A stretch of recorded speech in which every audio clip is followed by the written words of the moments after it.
In this video, I'm going to show you how to do an optical illusion using organic line and cross contour line. So the first thing that you want to do is put a focal point on your paper. So I would suggest just a simple dot in the very middle. And then you want to use your wrist as you're going and using an organic line curve to the edge. You want your spaces to be relatively even and consistent. So you just go all the way around. You're creating a focal point, which means that the eye, the person who's viewing your artwork, their eye will go to this center area. So focal points create depth on flat paper. And a flat piece of paper is known in the art world as a two-dimensional surface, also known as 2D, the number 2 with a capital D. So I went all the way around. Notice I didn't turn my paper. I didn't just have it in one little area, straight right in front of me. I made it convenient for myself by doing, some turning. Then what I want to do is I want to add to my focal point here. So I'm going to go ahead and I'm going to make a large circle right here. It can be anywhere towards, this outside area close to the perimeter of the paper. So I have a large circle that I'm just kind of sketching, okay? You can trace this if that's more convenient for you. Then I'm gonna go ahead and closer to the focal point, I'm gonna have a medium circle, medium-sized circle right here. Just sketching as I go. I'll clean this up with an eraser in a second, okay? And then closest to the focal point right here, I'm gonna have a small circle. And the reason for that is this is an atmospheric perspective technique. So if I go large, medium, small towards a focal point, you are automatically creating depth. The fact that my space right here is wider and getting skinnier towards my focal point, that's another atmospheric perspective technique to create depth. I feel like down here, something that the artists do is they create balance in their artwork, okay? So this has a lot of space happening. So what we want to do is just add another medium. We don't need another small one. We have one that's close enough. And if I add one up here, it'll make the balance a little bit off. It'll make it too busy. So I have another medium. And then I'm actually going to add one more large about right here. It can be larger than the one I made already up on the top. I can even have this sphere going off the paper if I wish. That might be kind of cool. It makes it look more interesting when you have objects that go off of your composition. And the composition is the use of space. What am I doing with this rectangle right here? That's my composition. Where am I putting everything, right? So now I'm going to go back in and I'm going to clean this up with my eraser. Okay, so I'm going to get rid of some scribbly stuff, get rid of the sketchy part of it. Just kind of sketching and feeling that space as I was drawing.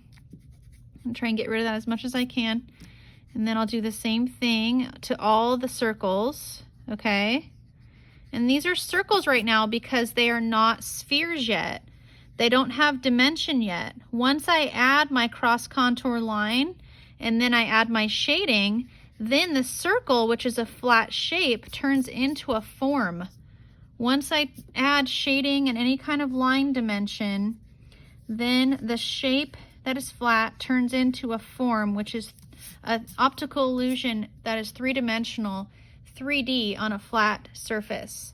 So I have these steps done. So now what I want to do all the way around my paper, and I won't show you all the way around because for demonstration reasons, it would take up a lot of time, and I'd rather you just see the steps on how to do this. So what I'm doing is making cross contour line. I'm going across this shape using the same amount of space relatively in between each line. Long smiley faces, really long smiley faces. Then for the next section, I'm going to take that tail end of this line and I'm going to do some frowns across this one. So now I'm adding frowns, very long ones. Okay. They're going to go across. Hopefully I can have this overlap underneath that sphere. There we go. Because when you have overlapping of shapes, that is another optical illusion. And that is another form of atmospheric perspective. is when you overlap objects, especially their size, large, medium, and small, then it just becomes more interesting and you create depth that way. So then what you would do is then you would do the opposite. Now I would do another smiley face section, and then I would do another frown section all the way down. So then what you're doing is you're creating this space that is, so then what you want to do is pretend, boop, boop, boop, boop, boop, boop, here it is right here. You're creating this space that is a cross contour space, and it already has an illusion in itself. You know, it reminds me of the Cheshire Cat almost, which is cool. So if you want to go ahead and look at a Cheshire Cat clip and see how his tail moves around, it's really interesting how they did that animation. It's really good. So then the next step you want to do, you want to go all the way around. If you get to the end and you realize, uh-oh, I have two smileys next to each other, somewhere in there you kind of want to count ahead of time. You would just add another line or take a line away so that you have an even amount of sections. So it is smiley face, frown, all the way around. The next step that you want to do, these are circles now, which are shapes. I'm going to add some cross contour hatching line so that it creates more depth on the paper. And I'm going to go ahead, this is my contour outline going to the left. So I'm going to go ahead and go to the left right here. I'm going to the left. I'm going to go kind of straight down the middle with a slight right turn. I'm going to the right now that I've passed the middle because I'm mimicking this outside line. I'm going to go ahead right here and I'm going to add another line to the right. Then I'm going to do the same thing up on the top, but we're going to do long frowns, and then in the middle I'm going to go kind of straight. I'm going to kind of curve it up a little tiny bit, not super obvious. And then I'm going to go ahead and I'm going to do another smiley face and another smiley face, big long smiley face. Okay, what you want to do in order to complete this drawing is you would go ahead and add the cross contour hatching lines going both horizontally and vertically in the rest of your spheres. And then the next step that I will show you is how to add shading.